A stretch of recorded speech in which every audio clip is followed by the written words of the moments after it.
We are going to move into a world where intelligence has no value. Think about that for a moment. Meet Donald Klip, a citizen of both the US and Hong Kong. He lived in Singapore for 10 years and runs a business that has closed over $1 billion in deals. Donald shared why Singapore is developing faster than Hong Kong, how to make money using the latest AI tools, and which professions are at risk of being eliminated by AI. I'm Max Chernov, your insider to Expat Life. Let's go! How's the working culture and doing business culture is different than Singapore versus Hong Kong? I feel like in Hong Kong, people kind of, the energy's there, a little more there to get things done. And I think the energy is a little lower here. But I think the good thing is there's just so many people that have moved here, over the last few years. So a lot of what we do actually in Singapore, the business that we have in Singapore to help Singaporeans is focused on helping them pull cash out of their home equity in Singapore. So that's been pretty easy.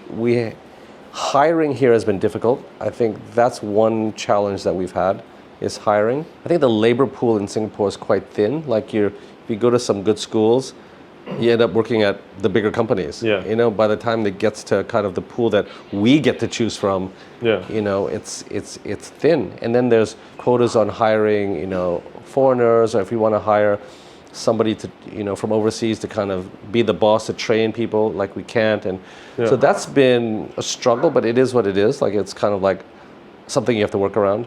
But Hong Kong is the economy is really slow. So there's not much is going on there. The stock market's booming this year, but yeah, it's very different. Very different. Very different. Yeah. Yeah. Because it used to be more similar, Singapore and Hong Kong. I think they're compared, but I think Hong Kong has always been, I would say Hong Kong hasn't changed. It's always been a super fast society. Everybody's out, it's hustling. And Singapore wasn't, but Singapore is going up, but Hong Kong isn't moving. Hong Kong had the benefit of being at the bottom of the funnel of China. You had to move fast because you had all this money coming into the system. So it wasn't Hong Kong was different from Singapore. Hong Kong had to be, you got all this stuff coming in from China, right? Yeah. I think if Singapore was where Hong Kong was, it would be like Hong Kong, right? Because you're forced to kind of, China in 10 years became unprecedented growth, faster than even the Roman Empire, and Hong Kong was there collecting all of that growth. I was working in Hong Kong for a very long time, and I decided I need to come back to Singapore. Yeah. Why you decided? One, I don't speak Mandarin, so my usefulness in Hong Kong, I speak Cantonese. You speak Cantonese. I speak Cantonese. Yeah. Two, I had young kids, and they go to the school I went to, and I just needed a change of scenery, and my wife is Singaporean. And yeah, we wanted to come and kind of, the quality of life here is amazing. And so, yeah, it's been good. Yeah. And you started your business already in Singapore? We started our business in 2019, my co-founder and I. And that business, we identified the problem. I guess living overseas, you see some of the real estate investment opportunities, especially in the US. It's so cheap, the houses, you have big houses, big green front yards, and they're so cheap. And we realized that, one, people need to know about this opportunity, and two, being able to get a mortgage to invest in these properties. So Robert and I, my co-founder, we created this company to address being able to get a mortgage to purchase investment property where you don't live, right? And primarily that's the US.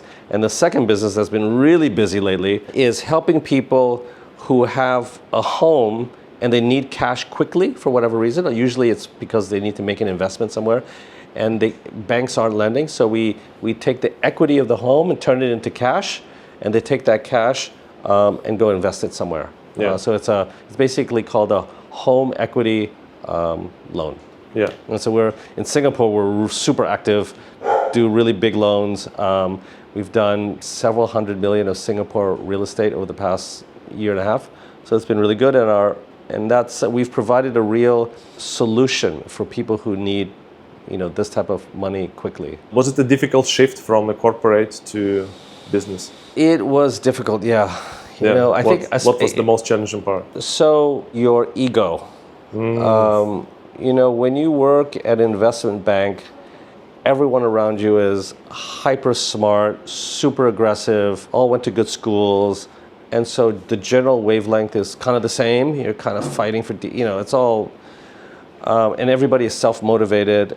But you realize, you think your value to the world is significantly higher than it really is. And you think you know things about the world because you're smart and work at an investment bank. And once you leave an investment bank, you realize you know very little about the world. And it's really, really difficult. And you're an entrepreneur. And I think if you read any entrepreneur book or watch entrepreneur videos, they all say the same thing. And it's 100% true. Anything that can possibly go wrong will go wrong. I can't even make some of this stuff up. Like, even things like sending documents on DHL that need to arrive on Monday and you send it on Thursday and then the bus breaks down and, stuff like you can't, and then you obviously have to deal with, human interactions, but it is tough. It's no joke, starting a business. But the positives are, it's like sports. Like you suffer horrendous losses, but you pick yourself back up and you work harder and you improve. And hopefully you're on a good team so you can fight your way up. And so that journey of emotional roller coaster is kind of cool, right? It wasn't cool at the time. You're a little more flexible with your time. Like if I say I want to go take a 2-week vacation, I probably could at any time, but I'd still be on my phone and working like this. But it's rewarding. But it's the biggest difference is the non-investment banking life is very difficult.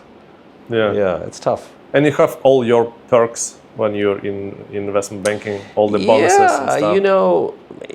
There's this famous popular TV show called Industry from HBO, and there was a woman named Harper Stern. So she was this African-American lady.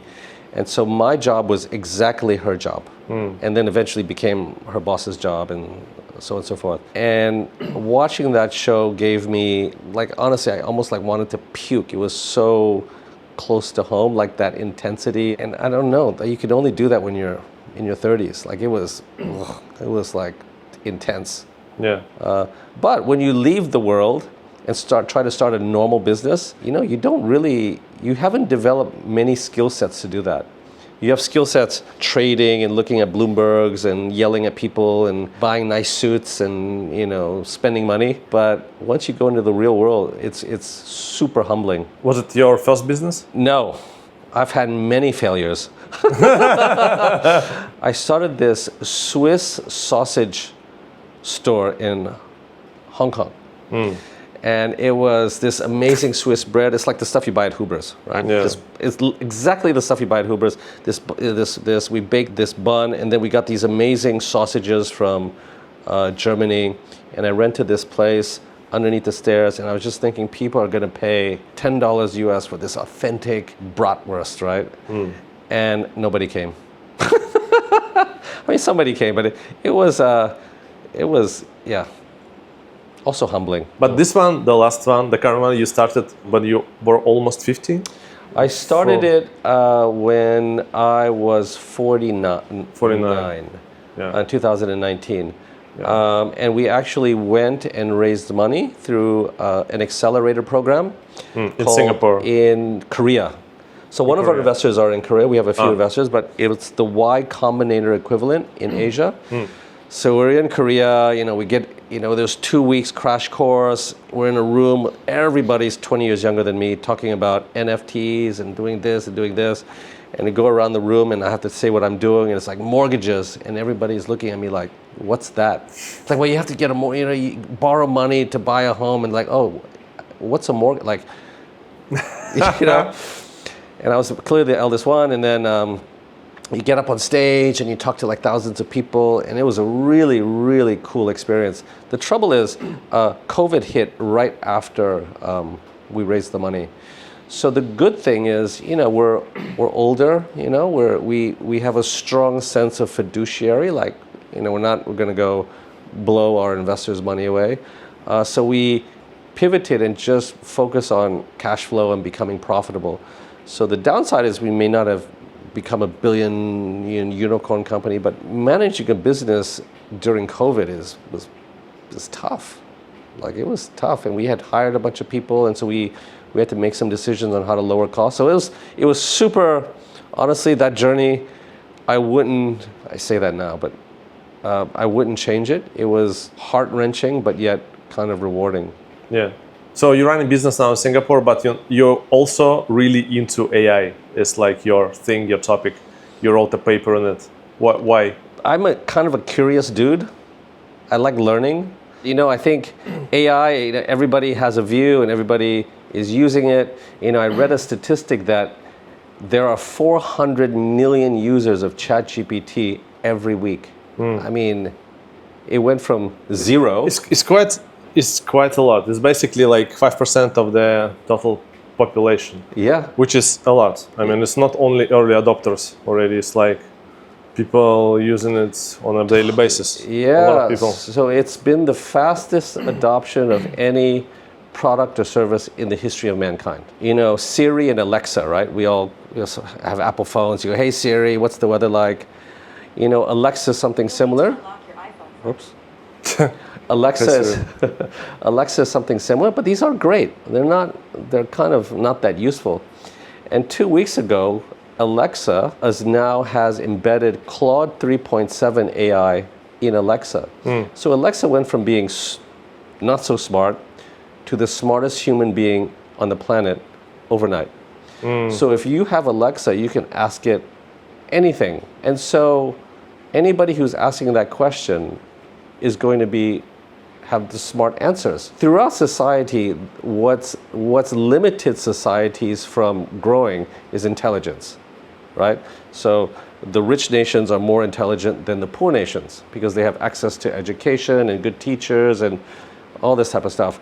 But imagine a world where intelligence is free, which is kind of where we're heading.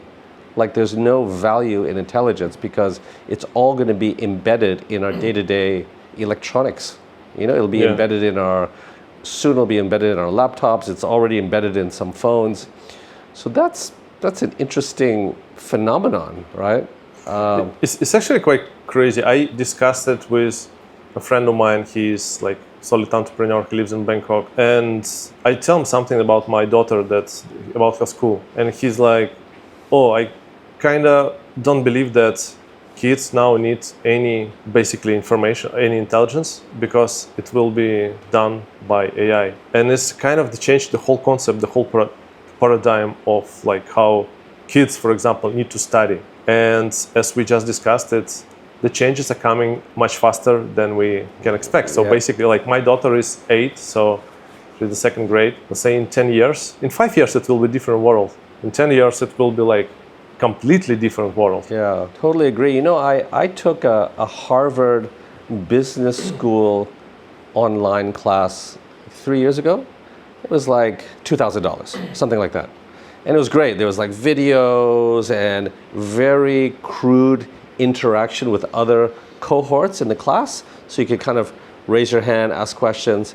Okay. But I thought but I never actually, nothing was live. Like, you didn't see a teacher live. It was all pre-recorded. And I thought to myself, why am I even paying for this? Like, why can't you make this free to everybody? And I think that is the trend. Harvard just announced free tuition for anybody who's making under a certain amount. But it's only a matter of time that, you can see even with AI, right? You've got OpenAI raising billions of dollars, and they're buying the most expensive NVIDIA chips to create the best AI platform. And then DeepSeek comes out and uses basic NVIDIA chips, not the fancy expensive ones, the basic ones, and they came out with an outcome pretty close, right? So spend a lot of money. It's like, you get like the Rolls Royce, but maybe I can buy a Toyota Camry and get kind of the same outcome. And the point being is that it's also open source. So the point being is there is a fast trajectory to making this free for everybody. And I think it's only going to happen to education as well, right? And I think that's a bizarre concept. To your point, I'll give you an example. So I was just in KL just last weekend. So I was in the airport, and everybody is doing this. They're not watching English Premier League and just watching. They're Yeah. right. Doom scrolling. So here's an interesting thought. I want to get your reaction. So 20 years ago, the people who had money could afford a phone, right? The fancy smartphones. The big one. And then if you didn't have any money, you still had to go to the payphone, call your friends. But your activity was you go outside, kick the ball, climb trees, be outdoors. But now it's kind of reversed, that everybody has a phone, and actually the mass population are addicted to scrolling. And I think what's going to set the affluent people from the less affluent people is this: being able to actually talk to somebody for an hour. Because the less affluent are now, they don't need to talk to people. They're just, on the bus, they're just zombies scrolling TikTok, which I do too at sometimes. But ADHD is going to be 99% of the population, and the 1% are people that can actually talk. Yeah. It's a bizarre world. I totally agree. I think already you don't need to go to university to earn income, for sure. I mean, if you want to be a doctor, lawyer, engineer, you still need to go to university. But university, it allows you to grow up, learn to make connections, right? Now, do you need to pay $100,000 a year to do that, or go away for school? I don't think so. I think, you look at people who make money on YouTube. OnlyFans is a perfect example of, it basically is, we all know what it is, but how it derived is basically a human being's persona. It can now be digitized, which is what OnlyFans is. You've digitized this person's whatever, right? And they can make money off of that. And they make a lot of money. Or you can be famous and create a meme coin, like Hak Toa Girl, and use that. You've created a digital currency on you. Now, there's a lot of scams and stuff like that. But the world is heading that way, right? Partly because of necessity, because they can't afford to buy a home, they can't afford cost of living, so they're forced to go trade Bitcoin and try these different things. But, I think we are going to move into a world where intelligence has no value. Yeah. Think about that for a moment. Which is scary. It's exciting, but it's also scary. Yeah. Right? Because I don't think you're smart, I'm smart, our viewers are smart, and they can think about these things and do a little bit of planning, but this is going to happen so fast. Think about, I was reading the news, it was, I think maybe a month ago, Facebook fired 5% of their workforce. Stock price was all-time high, record margins, record profits, and the stock market was record highs. That's never happened in the history of business. Usually when you fire a bunch of people, you're doing bad and you need to cut costs. Yeah. So you kind of think about that. This is like, one of the AI tech leaders. It's telling you a story that they just don't need people. Like many adults, I used to worry about money. That is, until I discovered being a YouTuber.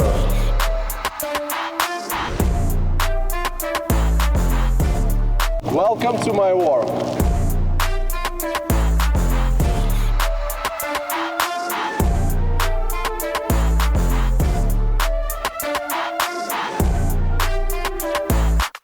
Honestly, it's the best job. You don't go to an office, you travel the world, you make a lot of money. Finish? Yeah, 5 minutes, okay? Okay. My stuff. Anyway, welcome to my glamorous life.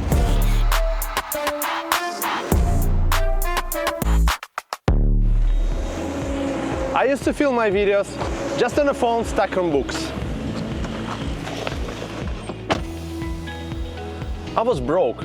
Okay, not broke, but I was working for someone else, which I don't like. Anyway, I had no idea what I was doing. I treated YouTube like Google Drive, just dumping videos and hoping people would subscribe. I was lost, and look where I'm now. Who are you?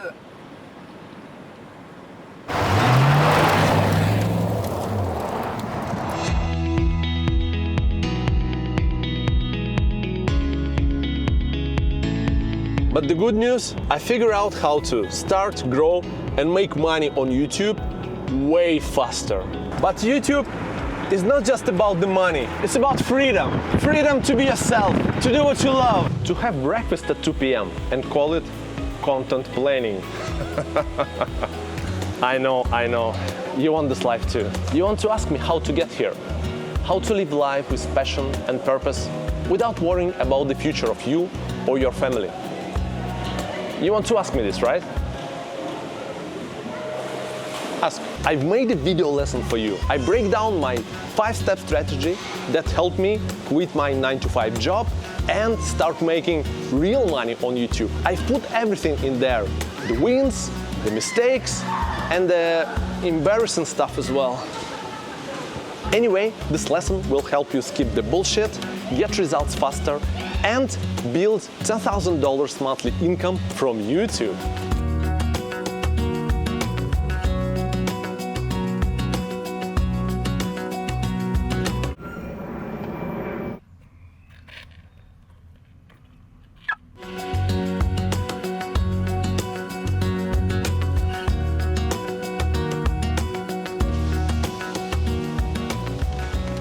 Link in description.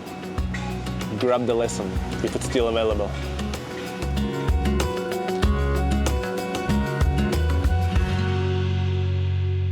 You know, before, if you look at economies, let's say the US, and the US was headed to recession or they needed some stimulus, the Fed would reduce rates and it would make it easier for companies to borrow money to grow. So when you borrow money to grow, what do? You hire more people so they can do more jobs. Right? More sales, more manufacturing. But in the new world, the company makes more money. They're not hiring more people. They're going to hire more NVIDIA chips, more GPUs to do more processing. It's you know, in a bizarre world, and this is a little bit of a leap. This is happening really fast. But there are like two sides of the coin. So if you don't need a helper, then your helper needs to go back to the Philippines or Indonesia. And then, so it needs to match with this abundance thing that you just mentioned. Yeah.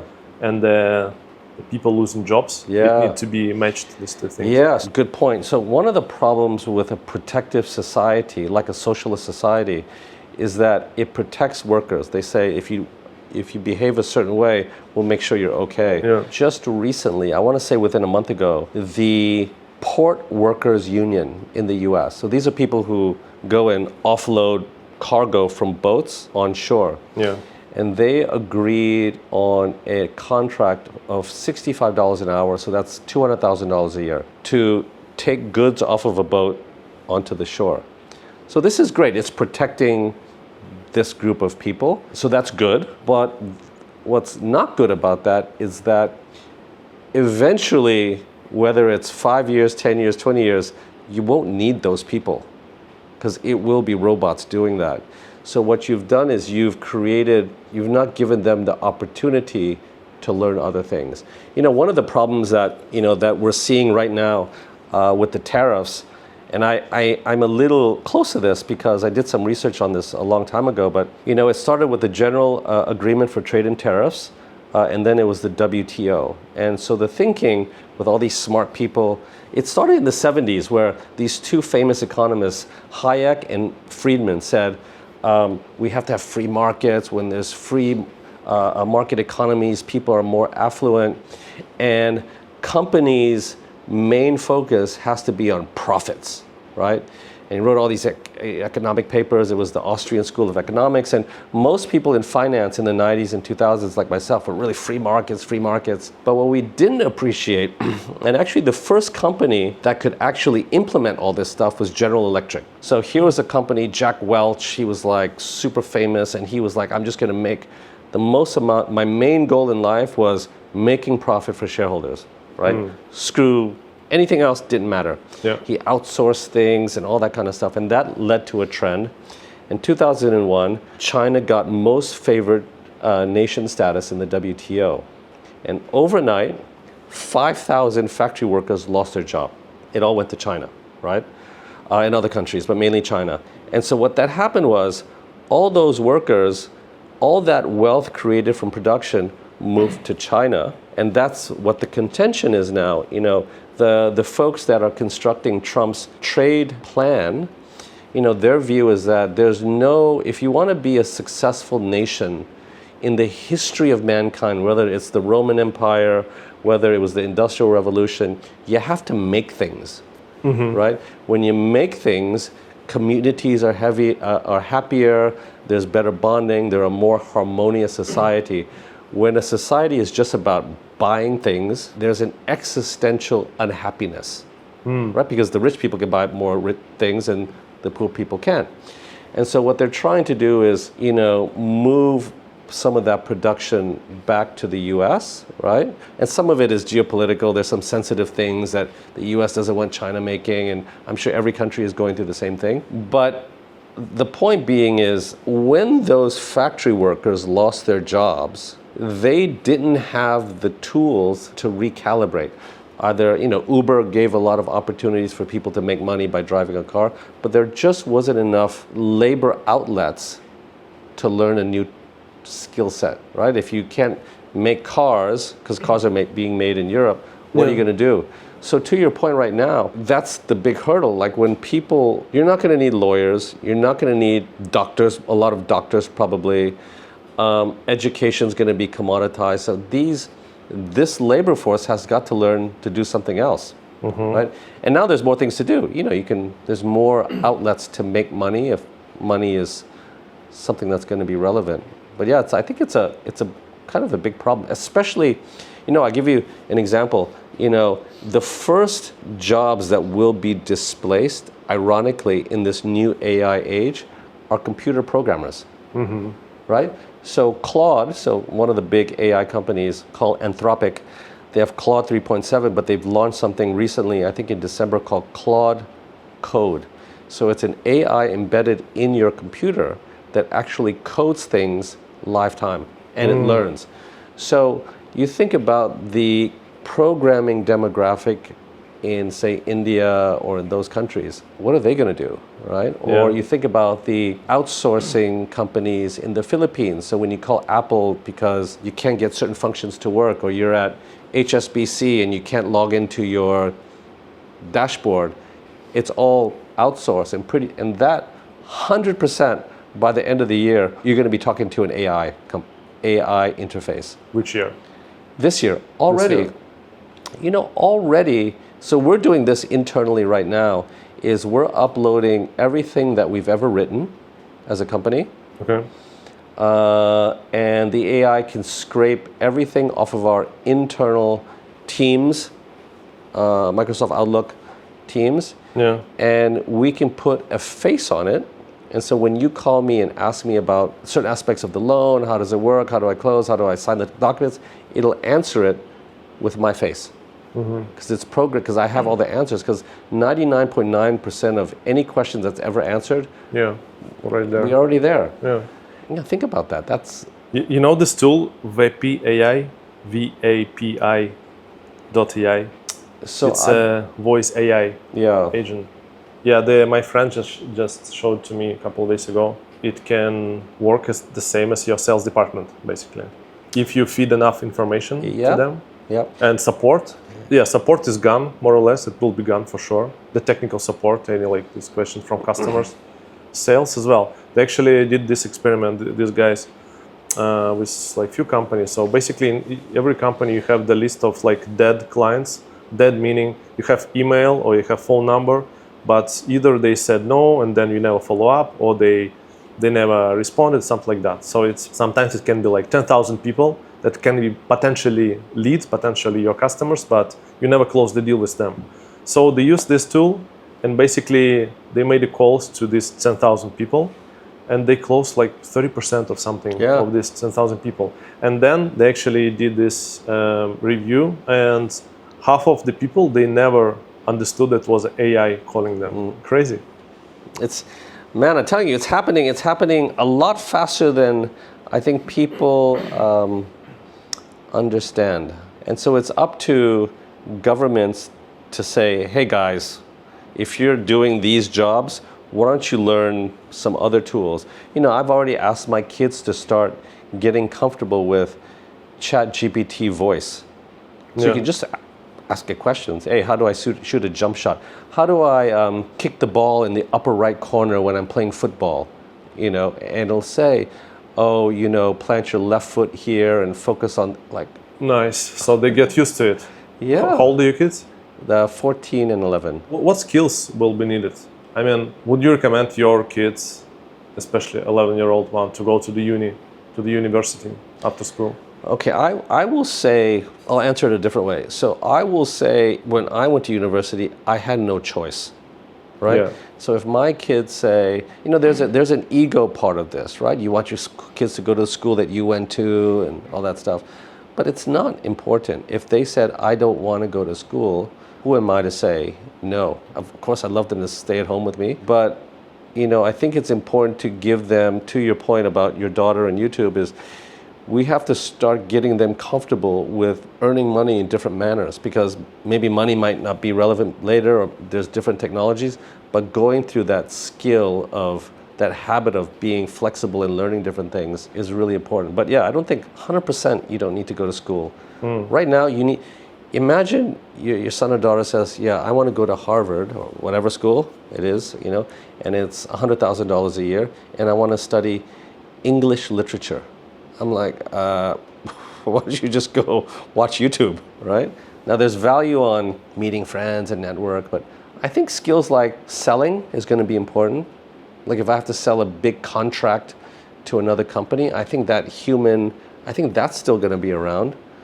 For big contracts. For small sales, yeah, probably. I think sales is still going to be, you know, important. I think. Sales agents can tell you stuff. I mean, AI agents can like, sell and I stuff. think, and I don't mean like insurance, right? That can be replaced. That can be replaced. Yeah. But I mean, if I'm a blade manufacturer and I want to sell to Boeing, so they can put in their 787 Dreamliners, I think those type of jobs, that human kind of relationship requirement, is still going to be necessary. The thing about universities, if you go to Harvard, you obtain this network, and this can be significant for your future life. That's your resource. So basically, how this can be replaced. It can be, but I don't think it is that important anymore. It is important, but I think it's less important. It's becoming less important as well. You know. Why? You know a lot of people. Did you go to Harvard? No, but I still I know a lot of people because I figure out how to meet these high-level people. But you need to figure out. You need something. I didn't go to Harvard. I know a lot of people. Yeah, through your banking career, maybe. Yeah, also. yeah. So I think it certainly, having that pedigree has helped, because you get validity, and it helps you get into the room to have meetings, right? But I'm not sure that's as relevant in the future, honestly. I think that kind of stuff is, but you know, the schools have to retool as well. I guarantee you they're thinking about this as well. And I think, you know, there's going to be a lot more free classes being given out. You didn't need to go to college to earn income. It wasn't that long ago. 70s, 80s, you didn't need to. It was, you made income, there's a big vocational industry. Like, you didn't need to go to college, and then it became you needed to go to college, and then everybody, you know, the kids entered into tons of college debt and they couldn't get a job. And you know, I've accepted that, you know, my kids may not go to college. How to make money right now using all new features, AI, that you have right now, if you're in your 20s? I personally, and I think my friends, suffer from two things. One, we've been very kind of lucky in life, and we live in Singapore. We can hire helpers, and kids go to good schools. So there's not a need to say, hey, you gotta figure some stuff out because you're going into high school soon. Before, the old game was you gotta do all these things so you can get into a good school. Yeah. Right? You got to go start a charity. You've got to play the violin. You've got to computer program so you can get into Harvard. When you're into Harvard, you have to study to be a doctor, and then you get a job. That's not the case anymore. I'm just starting now to think about this, is that how you make money is going to be very different, right? Will YouTube be around in 5 years? Maybe, maybe not. It could be something else. YouTube? For sure. For sure, right? But No, you never know. YouTube is very big, so I bet on YouTube. Yeah, so it could around. be something else. It could be, but it's not about the platform, right?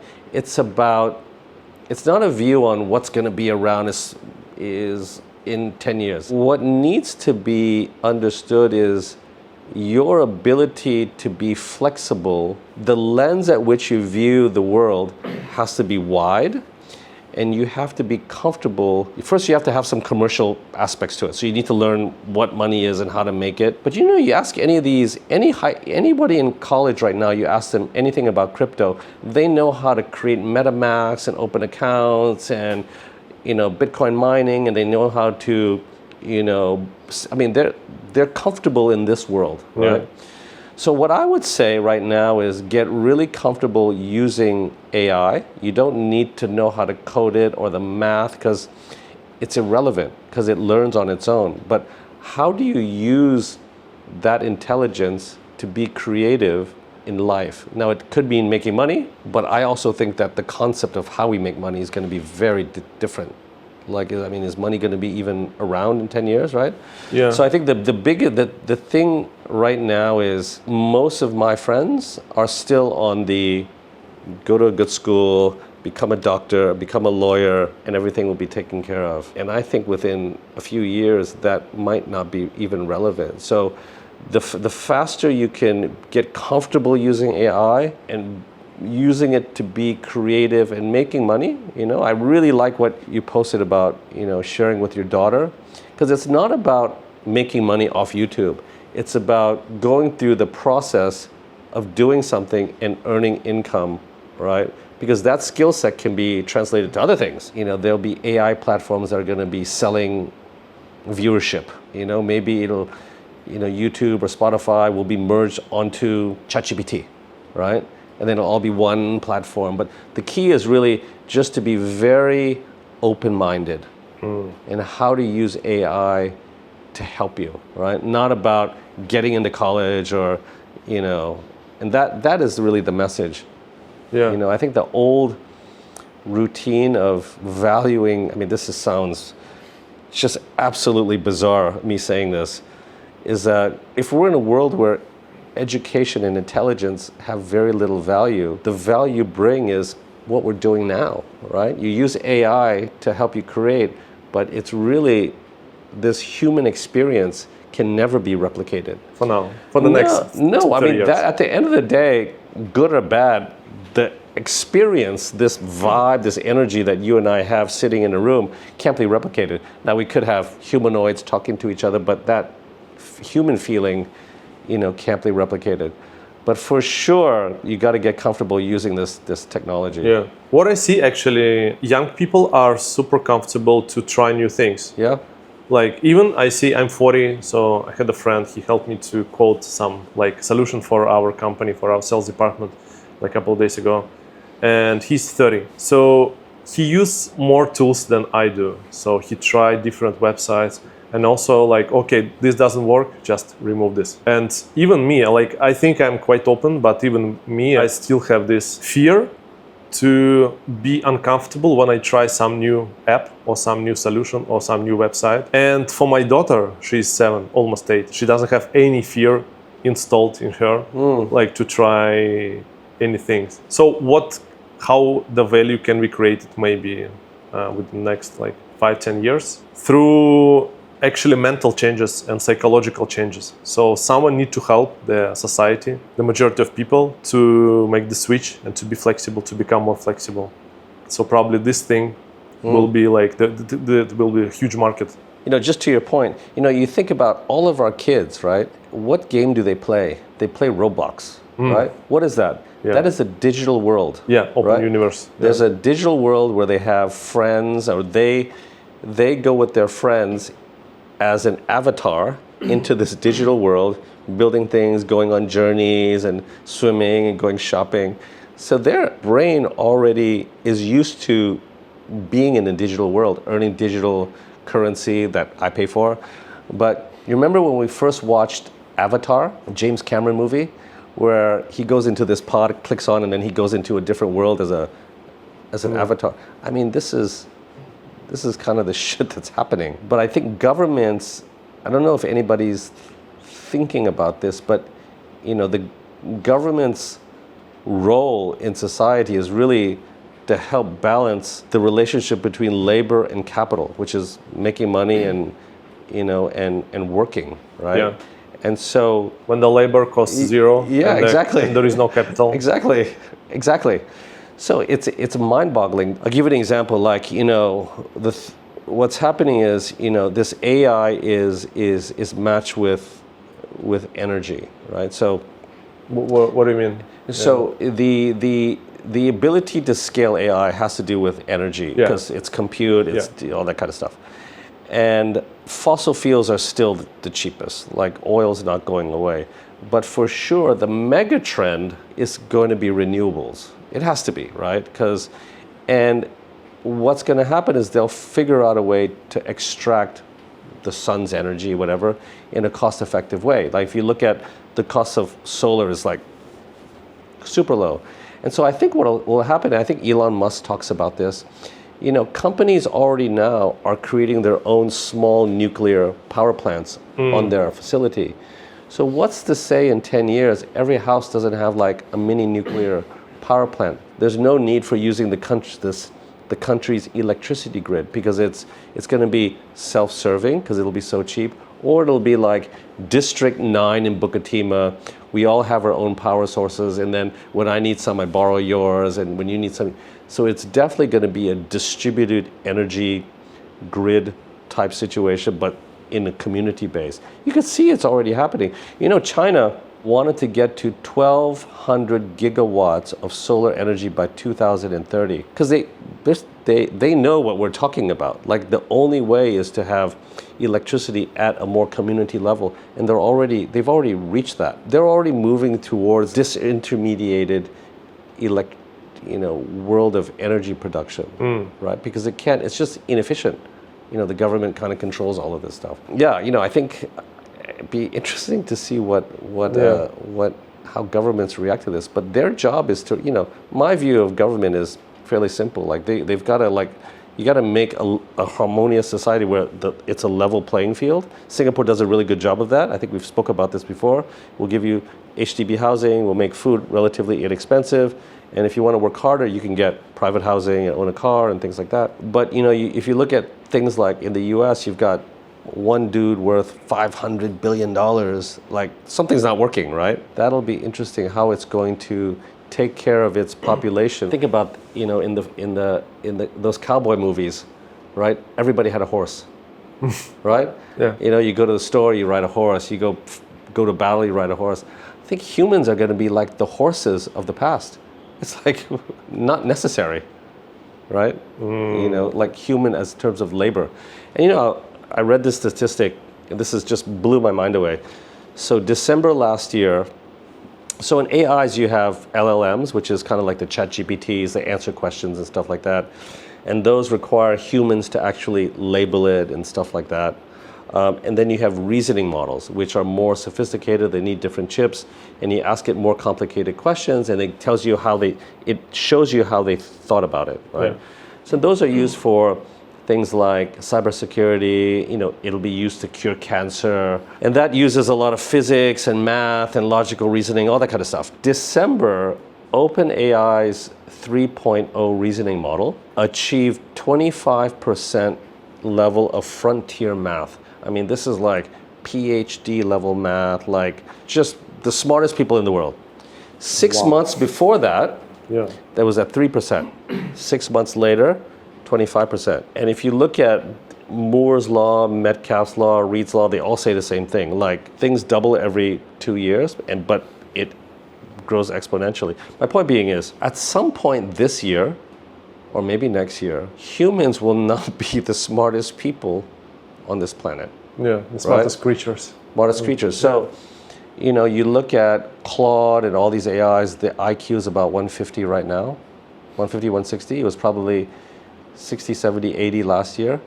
So next year it'll be 300. Now, I don't know what use does a 300 IQ person have on the planet, but imagine a world where we're not the smartest. How does society work when intelligence is just abundant. So how you apply it on the level of countries? What countries do you think will be doing good?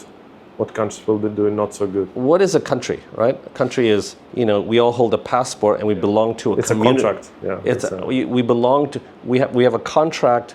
We belong to a club, right? And a club has some benefits. Like I have some passports. Like if you belong to the Singapore club, you have a Singapore passport.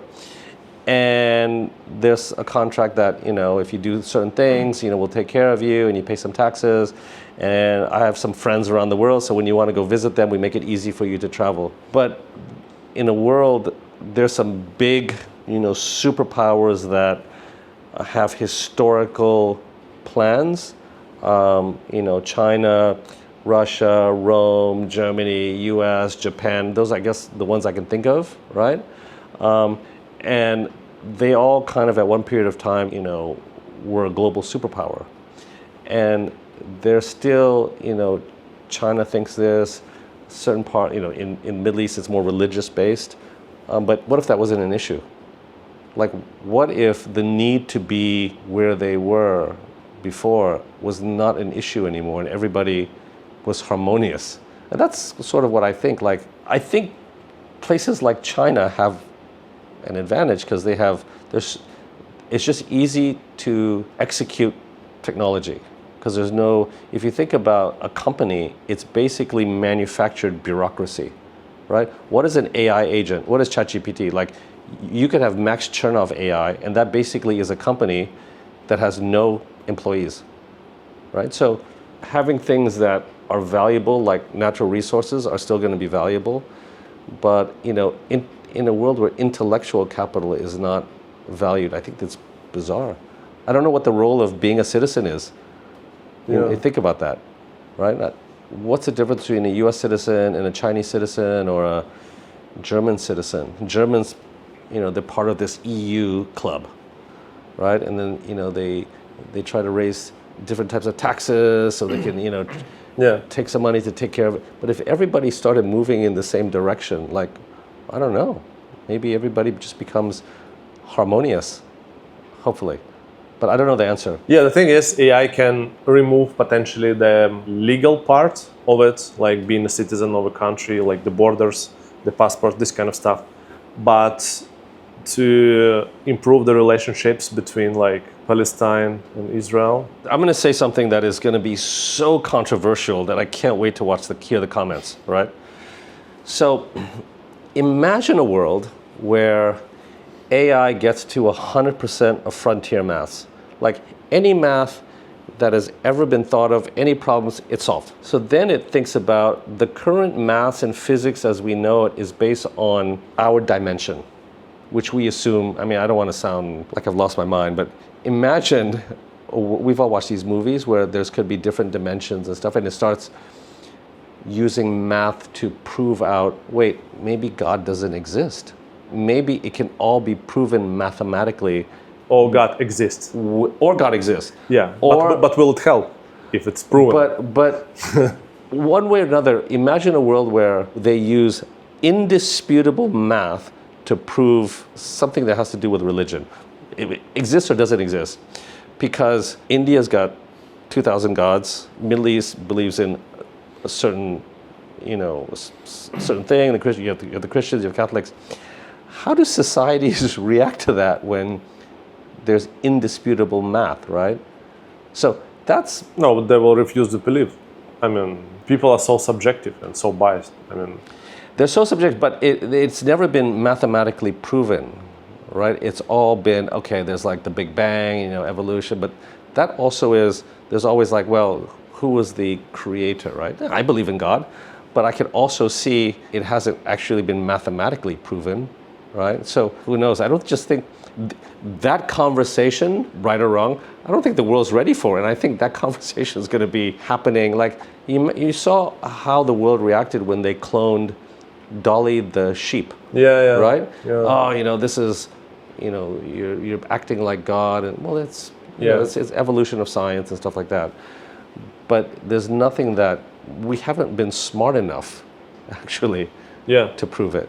And now, So the thing is, the government will try to regulate it and control it. And then the thing is how this regulation will be. Yes, the world will, even now, there's going to be two big camps. People who accelerate into the technology and use it and love it and, absorb it. Yeah. And the other camp, which is, no, I don't want to, this is not right.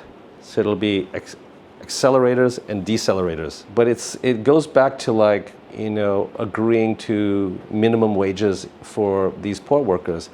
At some point, the world will be as the world will be, because if you don't, you just are not as affluent and stuff like that.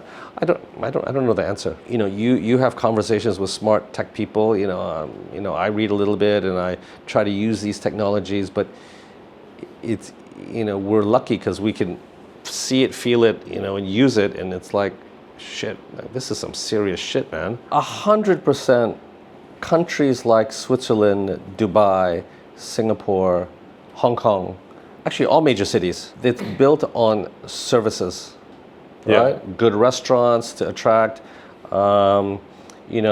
financial system. So you have bankers and capital markets. You have a strong monetary authority, so rich people feel comfortable custodizing their assets there. But all of that stuff will not require a human interface, right? So how do places like Dubai, Singapore adjust? Now, Singapore is pretty smart. I'm sure they've got some smart people that are much better experts at what we're talking about than you and I. And they have the ability to execute much better than other countries. I personally think that and I think Elon Musk has said this as well, I can't see how we're not in a world where there's universal income. I just cannot see how that doesn't happen. The concept of GDP was created after the Great Depression, this dude named Kuznets in 1939, I think. And they needed a way to figure out how much countries were worth and making, because everybody was actually producing stuff. But it doesn't take into account efficiency or productivity or welfare. So real GDP could be a lot higher because of all this stuff, right? So I just think we could be in a world where everybody gets a certain income, but they don't really have to work, because I don't think human jobs are going to be necessary in places like Hong Kong, Dubai, or Singapore. This service. Now, whether or not they let it happen, but I think Dubai and Singapore are actually such forward thinking that, it probably could happen here. A lot of the technologists, like even Mark Andreessen and stuff they say that whenever there was a new technology, actually more jobs are created to service those new technologies. But I think this is the one that doesn't apply to that rule. That'll be interesting. I think really the role of governments and how they manage societies. There's already this, Singapore is different, but definitely in the US and a lot of Europe, people just don't trust the government, right? They don't think that the government's acted in their best interests. So, I want to take the money out of the banking system and putting it on blockchain and Bitcoin. I want to, do things that don't rely on government to take care of me. And I think it'll start being community-based tokens and community-based societies, and have community-based energy. And it could be as simple as Bukatima is one community or Tampines is one community. It also has to do with a consumer's preference to use AI. Because before there was you still need to call the hotline because you still need to speak to somebody to figure out how to transfer money, right? Yeah. But people got used to using the online interface, because AI doesn't make mistakes, right? It doesn't get a money wire wrong, right? It doesn't make mistakes. Now the answers you ask may not be the right answers, but executing things Yes, like a calculator. Yeah, doesn't make mistake if you 2 multiply 2. So I think as a consumer, you think well, if I speak to this person, it'll have all the answers for me and do it for me, right? We'll have agentic AIs in our phones. It'll say, go wire this amount of money to this account. It's going to get done in a secure manner, and I don't have to think about it. Yeah. So you think the countries where the people trust the government, with the high level of trust, Plus, with the countries that can do like implementation of new things faster, they probably will win. Yeah, Meaning is like Singapore, UAE, China, this type of. Definitely Singapore, Yeah. for sure. I can't even think of a country where there is more trust of a government than Singapore. And rightly so, like it's executed, right? It's created, abundance in one lifetime.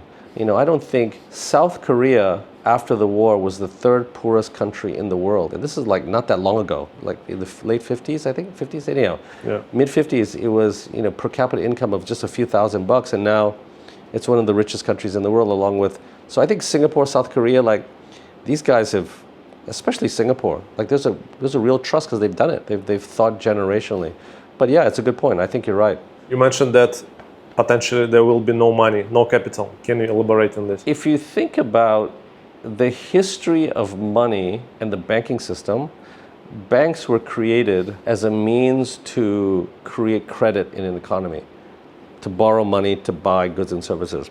Before it was barter. So like, I've got a bag of rice, I want your cow, I give you the bag of rice, you give me the cow. But then, then they needed to create a way, well, I've got all this rice, where do I store it?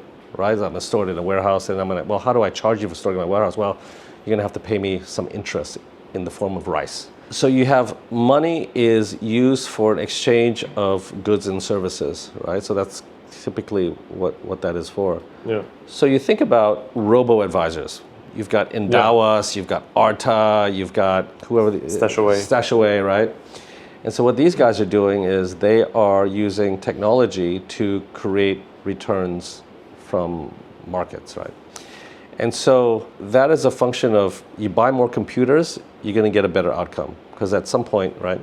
But if you think about that, what makes investing in the stock market unique is that there's some fund manager that goes and meets 100 companies and says, oh, this is a good product, it makes a good phone, it's called Apple, I like it, has good earnings, good cash flow, and I buy it and put it in my portfolio. Yeah. But that is a subjective experience. If the share prices are now not dictated by somebody, Warren Buffett going, oh, I like Coca-Cola or I like See's Candy, now it's just a machine trading that, then it eliminates what we call price discovery, picking the good companies and the bad companies. And if that's the case, I'm not sure at some point, like, I don't think you can make money. Like, I don't think actually, I mean, this is just so weird for me to say this. If you look at how capital is formed, you have a company, then you go list on and get an IPO, and then you get shareholders, and then that goes into pension funds or your CPF. I think, you look at meme coins now, people can create capital from themselves without the banking system. If you wanted to create Max Chernov coin and offer it, here's a business idea, and offer it on your channel, right? You could probably make money. And that didn't even touch the banking system because it was on the blockchain. Yeah, the money is a belief of people. So that's right. If they believe me, so I can create but it's more than exception right now. Like it's more like an exception, and still, like, I get your point on, like, you don't need to create capital if the capital is kind of not worth anything. And it wasn't that long ago that the world was traded off gold. It wasn't that long ago. It went off the gold standard called Bretton Woods, and the US became the reserve currency. And then, we are where we are. But it's certainly, that's why Bitcoin is doing what it's doing. It's an off the banking system store of value. Now, could AI create another Bitcoin? Probably. Bitcoin is just an algorithm and an agreement and some miners, right? But it works, right? So in the new world, you'll need something with scarcity value, right? And Bitcoin is that at the moment. And that's kind of why it's doing well, right?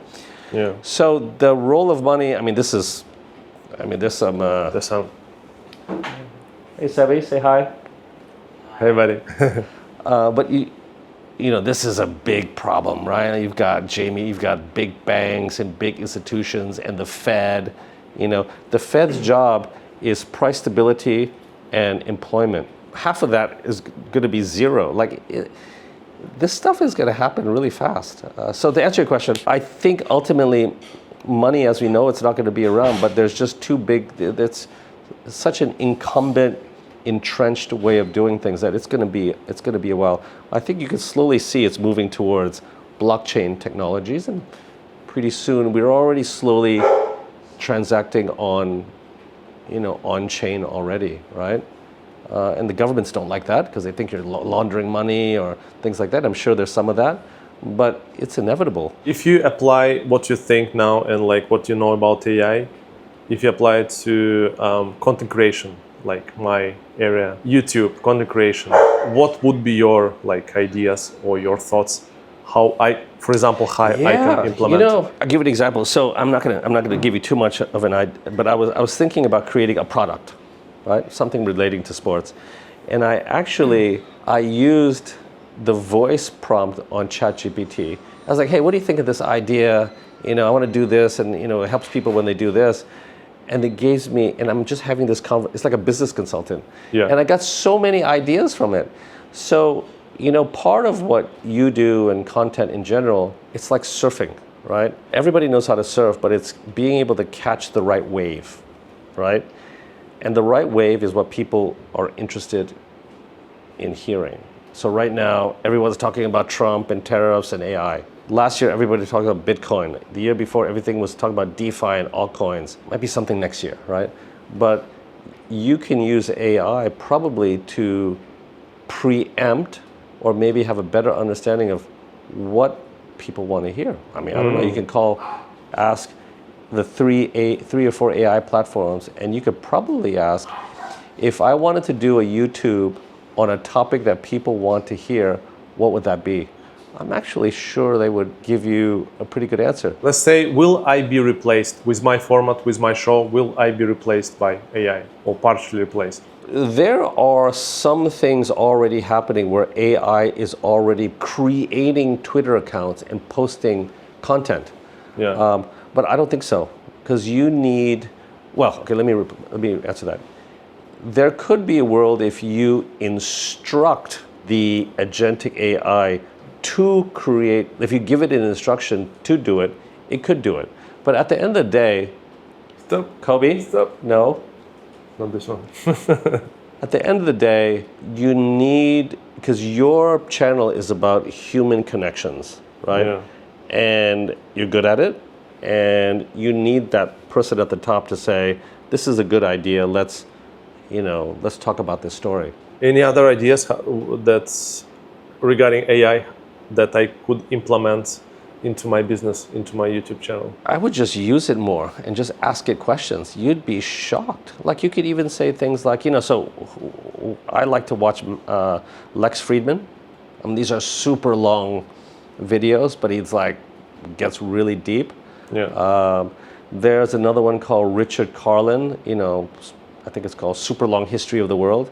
Yeah. But you could even say, which American YouTube channel can be replicated in Asia? Or, I mean, you can just ask it questions. It's so smart now. Yeah. Yeah, that's what we do actually. Yeah, we ask a lot of questions, and ChatGPT can strategize with you, high level, basically. Yeah.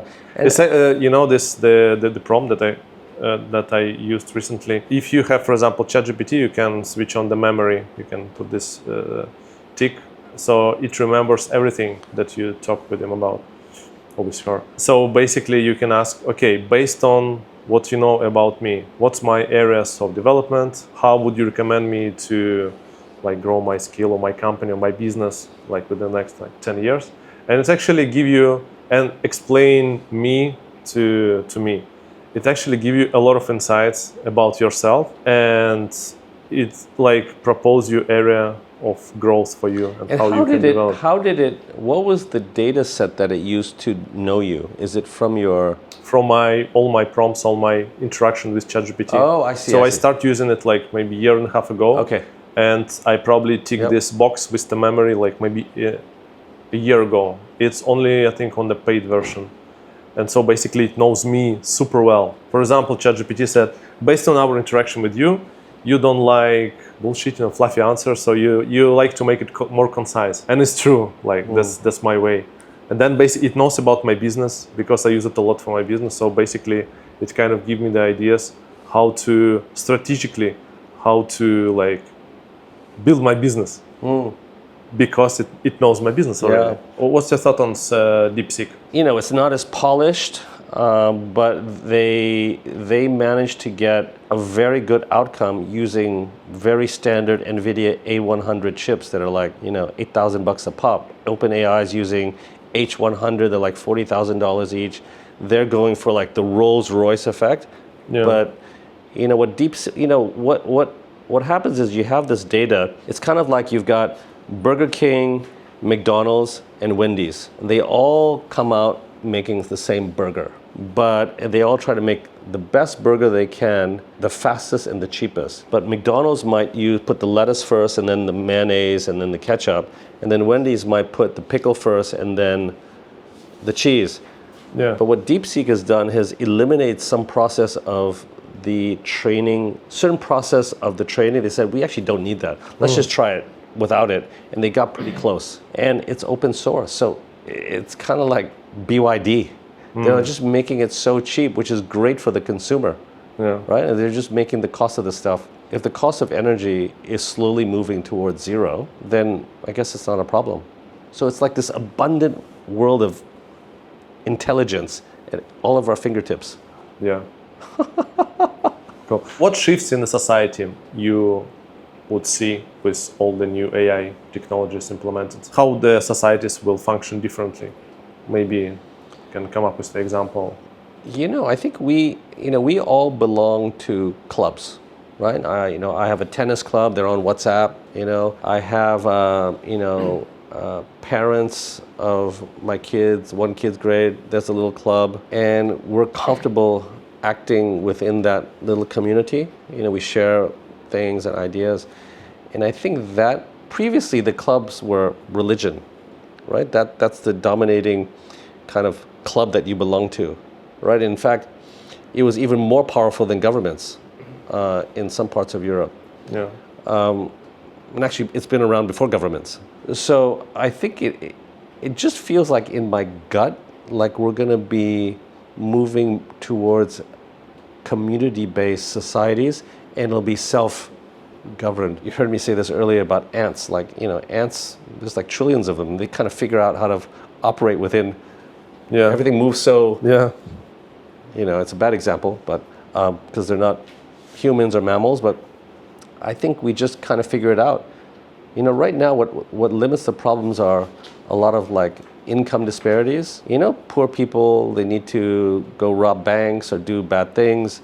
But if the world is abundant, if everybody has the same amount of intelligence and energy doesn't cost anything, maybe we just end up in a utopian world where we just kind of belong to our little club of societies. We share energy, share money, and the government's just on top, just kind of making sure things operate.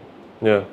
I know it sounds like we're in a sci-fi movie, but if you took a sheet of paper and you start putting dots of news, things you read, and AI and things you experience, and you could see that it's like going a certain way. Yeah. Speaking of Singapore, you are positive that Singapore I'm positive. will figure it out. Yeah. I think their ability to figure it out is the best in the world, right? They think, when China entered the WTO, they called Singapore to say, hey, how do you build a banking system? I mean, think about that. It's like 1.5 billion people, 3 million people, and you're like, I need some help.